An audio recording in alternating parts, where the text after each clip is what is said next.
Good morning dear students. Gayatri school के YouTube channel पर सभी विद्यार्थियों का स्वागत है।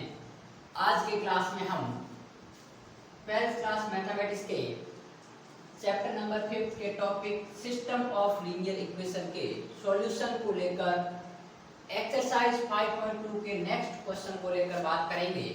अपन ने कल 10 तक क्वेश्चन को डिस्कस किया था, आगे आज अपन बात करेंगे। कल के क्वेश्चन में अपन ने क्रैमर रूल और डिटरमिनेंट की सहायता से सिस्टम ऑफ लीनियर इक्वेशन के सॉल्यूशन निकाले थे। आज अपन देखेंगे कि आव्यूह सिद्धांत अर्थात मैट्रिक्स मेथड से अपन किसी भी समीकरण निकाय का हल कैसे ज्ञात करते हैं उसको लेकर बात करेंगे। तो देखिए क्वेश्चन नंबर 11 लिखा हुआ है कि आव्यूह सिद्धांत की सहायता से निम्न समीकरण निकाय है उनका हल ज्ञात कीजिए। ये आपके पास में 2 variable system of linear equation है और हो सकता है आपके पास में 3 वेरिएबल आ जाए, उसमें कोई भी आपके पास में दिक्कत नहीं है। अपन को ओनली फॉर इनवर्स निकालना आना जरूरी है, क्योंकि हालांकि मैं जब आव्यूह सिद्धांत मैंने डेरिवेशन करवाया था आर्टिकल का तब बताया था कि ये फॉर्मूला किस प्रकार आता है। तो देखिए अपन इसमें से कोई भी एक क्वेश्चन लेके बात करेंगे और दूसरा क्वेश्चन आपको सॉल्व करना है। तो यहाँ पर अपन 11 नंबर क्वेश्चन की बात करते हैं। क्वेश्चन नंबर बात करते हैं फर्स्ट, क्या लिखा हुआ है 2x माइनस वाई बराबर माइनस का 2 और 3x प्लस 4y बराबर 3। ये है आपके पास में सिस्टम ऑफ लीनियर इक्वेशन। सबसे पहले अपन क्या करते थे, इस सिस्टम ऑफ लीनियर इक्वेशन को किससे ज्ञात करना है, आव्यूह सिद्धांत से। तो पहले इसको अपन आव्यूह के रूप में या मैट्रिक्स के रूप में लिखेंगे। तो देखिए समीकरण निकाय का आव्यूह रूप, ये हो गया आपके पास में समीकरण निकाय का आव्यूह रूप। अब देखिए आव्यूह रूप कैसे निकालते हैं वो मैंने आर्टिकल में बता रखा है। क्या करना है, x और y के जो कोफिशिएंट से जो बनने वाली मैट्रिक्स है वो आपके पास में ये आ गई। क्या आ गई 2 -1 3 और 4 और इसके साथ में मैं लिखूंगा x और y, ठीक है, और बराबर आपके पास में हो गया माइनस का 2 और 3। ये किस प्रकार आया है, हालांकि मैंने समझा रखा है फिर भी एक बार बता देता हूँ। ये 2/2 की है और ये है आपके पास में 2/1 की, तो इनका गुणा पॉसिबल हो इसलिए मैंने इसको कॉलम मैट्रिक्स ली है। यदि मैं रो मैट्रिक्स लेता तो इनका अपन गुणा पॉसिबल नहीं होता। तो देखिए 2 का x के साथ में फिर -y का, तो 2x - y आ गया बराबर -2, क्योंकि इधर भी आपके पास में मैट्रिक्स आती है और इधर भी मैट्रिक्स। दो मैट्रिक्स इक्वल कब होती है, जब उसका ऑर्डर बराबर हो और उसके संगत एलिमेंट बराबर हो। तो ये जो एलिमेंट होगा वो इसके बराबर होगा और ये जो एलिमेंट होगा ये इसके बराबर होगा, इसलिए अपन इसको इस रूप में लिख सकते हैं। या फिर अपन ये कह सकते हैं कि इसको अपन ax बराबर b लिख सकते हैं, वेयर जहां पर आपके पास में देखिए a है वो आपके पास में क्या वैल्यू आ गई 2 माइनस का 1 3 और 4, ये आपके पास में a हो गया, ये x हो गया जिसका मान अपन को ज्ञात करना है। ये हो गया x जिसकी वैल्यू स्मॉल x और स्मॉल y। हालांकि मैंने आर्टिकल में दिखाई भी थी थ्योरी की, ये आपके पास में अननोन होता है जिसकी वैल्यू अपन को ज्ञात करनी है। और ये b ये आपके पास में मैट्रिक्स है, जो कि आपके पास में ध्यान रखना हमेशा जब भी आप 3 वेरिएबल का क्वेश्चन करो या 2 वेरिएबल का करो या 4 वेरिएबल का करो, x और b हमेशा कॉलम मैट्रिक्स ही आएगी, कभी भी रो मैट्रिक्स नहीं आएगी, ठीक बात। अब देखिए इसके बाद अपन को क्या करना है, इसका हल ज्ञात करना है। और आर्टिकल में मैंने बताया था कि इसका हल क्या आता है। देखिए आव्यूह सिद्धांत से अपन क्या निकालते हैं इसका हल, आव्यूह सिद्धांत से जो आपके पास में कैपिटल X होता है वो आपके पास में क्या होता है A इनवर्स B। और कैसे आता है वो मैंने बता रखा है, एक बार फिर बता देता। देखिए ax बराबर b आ गया, मैं A इनवर्स से दोनों तरफ मल्टीप्लाई करता हूं तो ये हो गया ax और ये हो गया A इनवर्स b। अब मैं एसोसिएटिव प्रॉपर्टी लगाऊं A इनवर्स इनटू A क्या होगा I, तो ये हो गया x बराबर A इनवर्स b। यही अपन ने निकाला था आव्यूह सिद्धांत के अंतर्गत। अर्थात अपन को x का मान निकालने के लिए a इनवर्स और b की जरूरत पड़ेगी। b तो है अपन को पहले ए इनवर्स निकालना पड़ेगा। तो ए इनवर्स कब निकलेगा? जब जो अवयव ए है वो व्युत्क्रमणीय हो आपके पास में, और व्युत्क्रमणीय होने के लिए कंडीशन क्या है कि इसका जो डिटरमिनेंट ऑफ ए है वो नॉट इक्वल्स टू आना जरूरी है। ठीक है, तो देखिए सबसे पहले मैं इसके डिटरमिनेंट की वैल्यू निकालूं तो ये हो गया आपके पास में 2 -1 3 और 4, तो ये वैल्यू हो गई आपके पास में 4 × 8 + 3 = 11 which is not equal to 0। अतः ए इनवर्स का अस्तित्व है। ए इनवर्स अपन निकाल सकते हैं, एग्जिस्ट करता है। अतः ए इनवर्स का अस्तित्व है। यदि ए इनवर्स का अस्तित्व है तो देखिए ए इनवर्स क्या होता है? ए इनवर्स बराबर adjoint of matrix A upon determinant of A. तो देखिए डिटरमिनेंट ऑफ ए अपन ने निकाल दिया, एडजॉइंट ऑफ ए। अब ये ए मैट्रिक्स है तो इसका एडजॉइंट क्या होता है भाई?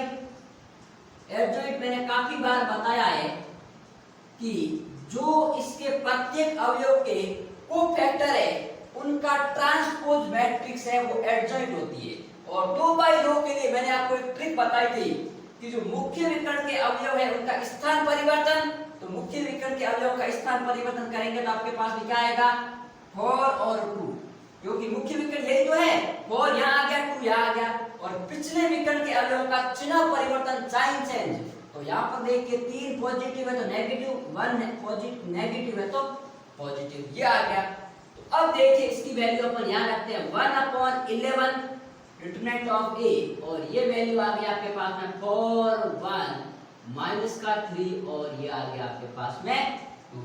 अब देखिए अपन ए इनवर्स निकाल दिया। ठीक है, अब मैं क्या करता हूँ, इसको समीकरण 1 दे देता हूँ, 2 दे देता हूँ और इसको समीकरण आपके पास में दे देता हूँ 3। अब मैं यहाँ से सीधा आपके पास देखिए यहाँ जा रहा हूँ आव्यूह सिद्धांत से। इसके बाद आपको लिखना है आव्यूह सिद्धांत से। आप जानते हैं कि जो आव्यूह जो समीकरण निकाय उसका हल आपके पास में x बराबर a इनवर्स b। यदि ये याद नहीं रहता है तो अपन जानते हैं कि ax बराबर b है। कैसे आया? इसको मैंने जब आव्यूह रूप में लिखा फिर मैं a इनवर्स से दोनों तरफ मल्टीप्लाई करवा दूंगा। तो अब देखिए अपने पास में x क्या होता है? x है आपके पास स्मॉल x और स्मॉल y का कॉलम मैट्रिक्स। तो ये हो गई कॉलम मैट्रिक्स बराबर a इनवर्स। a इनवर्स है आपके पास में 1/11 4 1 -3 और 2, 4 1 -3 और b क्या है? -2 और 3, तो ये हो गया आपके पास में -2 और 3। अब मेरी बात सुनिए, ये हो गया 1/11, ये x ये y, और ये देखिए आपके पास में 4 का -2 के साथ -8 और +3, तो ये हो गया -5। ठीक है, और इधर ध्यान दें तो -3 का गुणा -2 के साथ +6 और +6 12, तो ये हो गया आपके पास में 12। और अंदर भी मल्टीप्लाई करते हैं तो ये वैल्यू आएगी -5/11 और 12/11। अब देखिए ये भी आपके पास में कितने की है? 2/1 की है और ये भी 2/1 की है, और बीच में बराबर का चिन्ह है। तो दो मैट्रिक्स बराबर होगी जब उसका ऑर्डर इक्वल हो और संगत एलिमेंट बराबर हो। तो आपके पास में समानता गुणधर्म से, प्रॉपर्टी ऑफ इक्विलिटी से x का मान आ गया -5/11 एंड y का मान आ गया आपके पास में 12/11। ये इसका सॉल्यूशन है। ठीक है, बड़ा ही सिंपल है लेकिन मैंने थोड़ा समझाया इसलिए अपना ज्यादा टाइम लग गया। अब आपको देखिए ये इसी प्रकार करना है, लेकिन ध्यान रहे ये जो 2 है वो आपके पास में लेफ्ट हैंड साइड में है, तो इसको अपन स्टैंडर्ड फॉर्म बढ़ाने के लिए आपको क्या करना पड़ेगा? 2 को इधर ले जाना पड़ेगा, अर्थात 5x + 7y बराबर -2, और इधर हो जाएगा 4x + 6y बराबर -3। अब ये स्टैंडर्ड फॉर्म बन गई, ये इस प्रकार की। अब आपको सेम पैटर्न करना है और आपका सॉल्यूशन आ जाएगा, क्योंकि अपन को ए इनवर्स तो निकालना है और मल्टीप्लाई करना है दो मैट्रिक्स का। ठीक है, तो जब आपको आव्यूह सिद्धांत से कहे आव्यूह सिद्धांत से निकालो, क्रैमर नियम या सारणिक विधि से कहे तो उससे निकालो, और कभी भी कोई नहीं कहता है तो आपको जो मेथड अच्छा लगे उससे आप ज्ञात कर सकते हो। अब अपन बात करेंगे क्वेश्चन नंबर नेक्स्ट 13, ये सेकंड पोर्शन आपको सॉल्व करना है, इसकी बात करेंगे क्वेश्चन नंबर 13 को लेकर।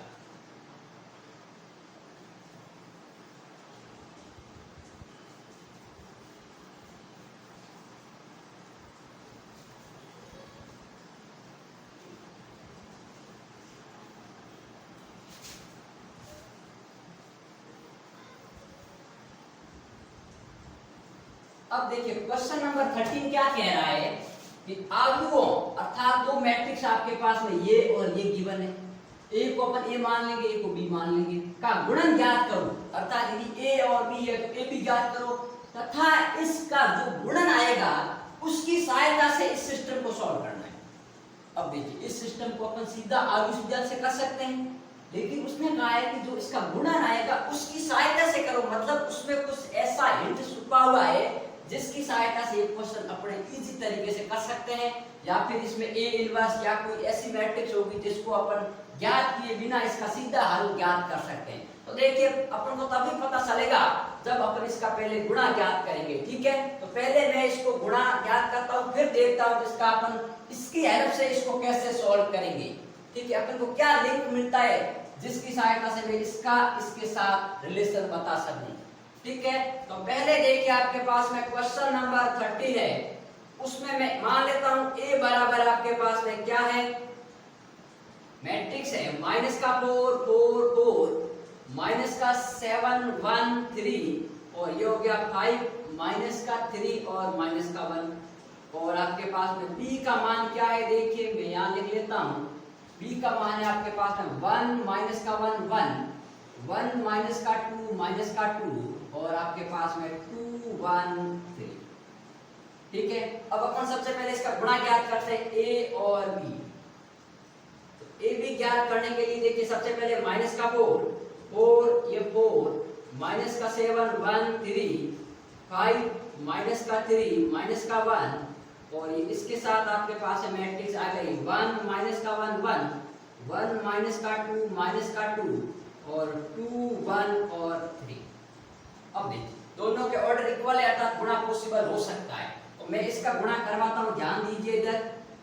सबसे पहले पहली पंक्ति का पहले स्तंभ के साथ में माइनस 4 का a के साथ माइनस के 4 यहाँ लिखता हूं, प्लस 4 का a के साथ प्लस के 4 और प्लस 4 का 2 के साथ प्लस के 8, तो 8 और 4 12 12 में से 4 गए पीछे बच गए 8, ठीक बात। अब पहली पंक्ति का दूसरे स्तंभ के साथ माइनस का 4 और माइनस का 4 प्लस का 4 4 का माइनस 2 के साथ माइनस का 8 प्लस 4 का साथ में 4, तो ये हो गया 0। फिर पहली पंक्ति का तीसरे स्तंभ के साथ, तो पहले माइनस 4 का a के साथ माइनस 4 4 का माइनस 2 के साथ माइनस का 8 और प्लस 4 3 12, तो 4 8 12 और 12 आपके पास में हो गया 0, ठीक है। माइनस 7 का 1 के साथ माइनस का 7 1 का 1 के साथ प्लस का 1 और 3 का 2 के साथ में 6 और एक साथ 7 में 7 के 0। अब दूसरी पंक्ति का दूसरे स्तंभ के साथ, तो यह हो गया माइनस 7 का माइनस एक साथ 7 1 का माइनस के साथ माइनस का 2 और 3 का 1 के साथ में 3, तो कितने आ गए 7 और 3 10 10 में से 2 गए पीछे बच गए 8। और इसी प्रकार इसका करेंगे थर्ड कॉलम के साथ, तो माइनस का 7 माइनस का 2 3 3 9, तो 7 और 2 9 9 में से 9 गए 0। अब बात करेंगे तीसरी पंक्ति का पहले स्तंभ के साथ में, तो ये हो गया 5 माइनस 3 और माइनस के 2, तो 5 और 3 आपके पास में 5 जो 0, और ये हो गया आपके पास में देखिए माइनस के 5 प्लस के 6 और माइनस का 1, तो ये भी 0। और अब अपन करेंगे 5 प्लस के 6 और माइनस के 3, तो 5 और 11 में से 3 गए पीछे बच गए 8, तो ये आपके पास में आ गया, ठीक है। अब अपन बात करते हैं कि अपन को क्या हिंट मिला। यदि मैं इसमें से 8 कॉमन लेता हूं तो अपन इसको ऐसा लिख सकते हैं क्या कि 8 इंटू 1 0 0 0 1 0 और 0 0 1, अर्थात मैं इसको लिख सकता हूं इंप्लाइज दैट कि जो AB का मान है वो AB बराबर आ गया 8 इंटू I3। I3 क्या है, एक यूनिट मैट्रिक्स है 3 ऑर्डर की। अब AB का मान आ गया I3। अब मेरी बात सुनिए, AB का मान 8 है तो मैं यहाँ से बी इनवर्स बराबर क्या होगा a बाई 8 और a इनवर्स बराबर क्या होगा b बाई 8।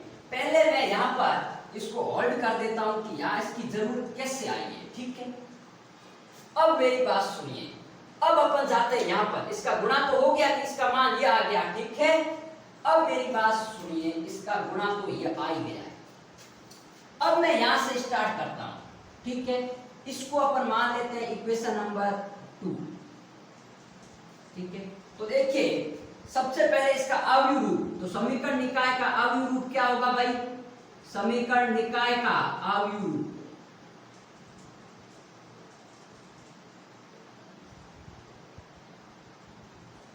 तो समीकरण निकाय का जब अवयव रूप लिखते हैं तो देखिए अपने पास में इस प्रकार का आएगा 1 माइनस 1 1 1 माइनस 2 और 2 1 3 इनटू आपके पास में हो गया x y z और ये हो गया आपके पास में 4 9 और 1। इस क्वेश्चन में मैंने 2/2 को आप इस विधान से करवाया था, अब इसमें 3/3 दिया गया, आपको ये भी पता चल जाएगा 3/3 कैसे सॉल्व करते हैं।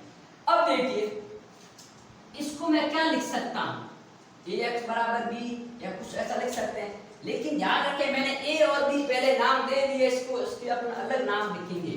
पर एक बात यहाँ मुझे ऐसा लग रहा है कि ये जो मैट्रिक्स आई है अपने, ये मैट्रिक्स और ये मैट्रिक्स एग्जैक्ट इक्वल है, 1 माइनस 1 1 1 माइनस 2 2 1 3। तो अब अपन को लिंक मिल गया ना कि यहाँ पर ये मैट्रिक्स कौन सी है, ये p मैट्रिक्स है। तो मैं इसको क्या लिख सकता हूँ, देखिए मैं इसको समीकरण दे देता हूँ आपके पास में 2 और इसको मैं समीकरण देता हूँ आपके पास में 3 और इसको समीकरण देता हूँ मैं 4, ठीक है। अब मेरी बात सुनिए, समीकरण 4 का यूज करता हूँ तो ये क्या आएगा b इंटू एक्स बराबर c आ गया। इसको कोई मैंने नाम c दे दिया, वेयर b आपके पास में है 1 माइनस 1 1 1 माइनस का 2 2 1 3 और x आपके पास में है स्मॉल x y और z और आपके पास में c का मान क्या आ गया 4 9 और 1। अब मेरी बात सुनिए, मैंने कहा था ना कि इसकी सहायता से इसका सॉल्यूशन निकालना है, मतलब इसको कहीं ना कहीं इससे रिलेटेड कर रहे हैं। तो रिलेटेड करने का मतलब क्या है कि इस सिस्टम से जो अवयव बन रहा है वही अवयव आपके पास में ये मैट्रिक्स है अपने पास में गिवन। तो अब मैं इसका हल कैसे निकालूंगा, देखिए अब मैं इसका हल निकालने के लिए यहाँ से आपके पास में इसको समीकरण दे देता हूँ। चलो यहीं से स्टार्ट करते हैं, इसको समीकरण देते हैं 5। अब देखिए इसका हल क्या होगा, हमेशा आपके पास में देखिए ax बराबर b होता है तो इसका सॉल्यूशन होता है x बराबर a इनवर्स b। अब इस पर x निकालें क्या होगा b इनवर्स c। अब देखिए समीकरण 5 इंप्लाइज दैट कि x का मान होगा वो क्या आएगा b इनवर्स c आएगा कि नहीं आएगा। इसको मैं समीकरण मान लेता हूँ 6। अब मेरी बात सुनिए, अब जो b है वो b मैट्रिक्स कौन सी, ये है या फिर ये है। अब मुझे इसका इनवर्स निकालना पड़ेगा, ठीक बात। अब इनवर्स निकालने के लिए 3/3 किए, तो अपन जब ये क्वेश्चन नहीं आता है तो इसका सीधा इनवर्स निकालेंगे, पहले जो b मैट्रिक्स है और उसको अपन इस c से मल्टीप्लाई करेंगे तो इसका सॉल्यूशन आएगा। लेकिन अपन को इसकी सहायता से करना है तो कहीं ना कहीं मेरे को इसका यूज करते हुए b इनवर्स निकालना है। तो देखिए अपन के पास सीधा यहाँ से मिल रहा है कि यहाँ पर ab इक्वल टू आपके पास में 8 है, तो मैं इसको ऐसा लिख सकता हूँ क्या कि जो आपके पास में b इनवर्स होगा वो क्या होगा आपके पास में 1/8 इंटू a। अरे भाई b इनवर्स इधर जाएगा तो 8 इसके नीचे आ जाएगा, ठीक है। या फिर आपको यदि दिक्कत हो रही है तो मैं ऐसा करता हूं कि आपके पास देखिए यहां समझाता हूं क्या लिखा हुआ है, ab बराबर लिखा हुआ है 8, ठीक है। मैं दोनों तरफ b इनवर्स से मल्टीप्लाई कर देता हूं पीछे की साइड से आपके पास, ठीक है।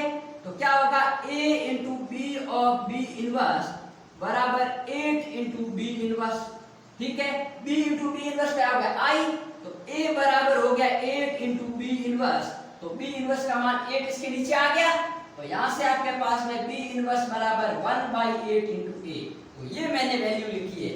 अब देखिए बी इनवर्स का मान क्या है, ए में 1/8 का भाग 2 और ए अपन को पहले से ही पता है, अर्थात यहां से मैं बी इनवर्स सीधा निकाल पाऊंगा। तो यहां से जो आपके पास में बी इनवर्स आएगा वो 1/8 इंटू ए। तो ए क्या है, माइनस का 4 4 4 और माइनस का 7 1 3 और 5 माइनस का 3 और माइनस का 1।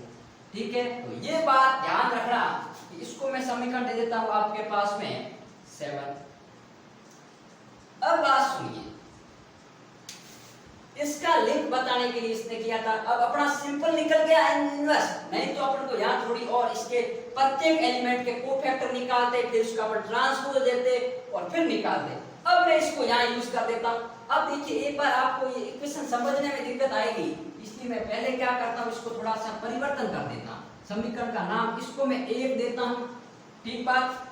इसको मैं दे देता हूँ आपके पास में 2, इसको दे देता हूँ 3, ताकि आपके पास में क्या है सीरीज से रह जाए, और इसको दे देता हूँ 4 और इसको दे देता हूँ आपके पास में 5, या फिर इसको अपन बाद में देंगे, पहले अभी नहीं। इसको 5 आपके पास में हो गया, ये 6 हो गया और यहाँ पर ये 7। अब ठीक है, आपको समझ में आ जाएगा।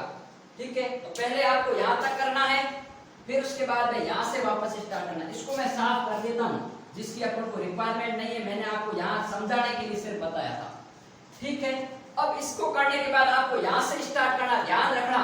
इसको लिखने के बाद आपको 5 नंबर से फिर यहाँ से स्टार्ट करना है।